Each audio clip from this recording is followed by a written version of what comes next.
ઓખાના દરિયામાં ફસાયેલ માછીમારોનું કોસ્ટગાર્ડે કર્યું દિલધડક રેસ્ક્યુ તો ખંભાળિયામાં 25 લોકોને ખસેડાયા સલામત સ્થળે ખેડામાં કારમાં ફસાયેલા લોકોનું રેસ્ક્યુ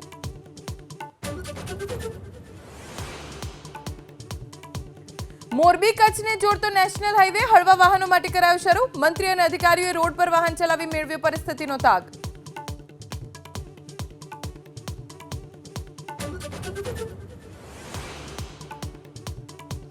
भारे वरसादथी बहुचराजीना हारीज वच्चेना अंडरपासमां पाणी भराया 50 गाम संपर्क विहोणा कोंग्रेसना આગેવાનોએ નોંધાવ્યો વિરોધ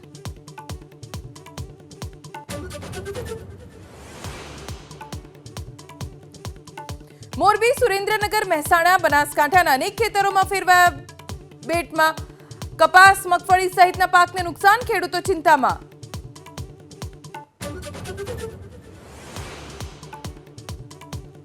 ધોધમાર વરસાદથી ઘેડ પંથક જળબંબાકાર જૂનાગઢના બામણાસા સરોડ ગામમાં ફરી વળ્યા પાણી કુતિયાણાના મિત્રાળા એરડા સહિતના ગામો જળમગ્ન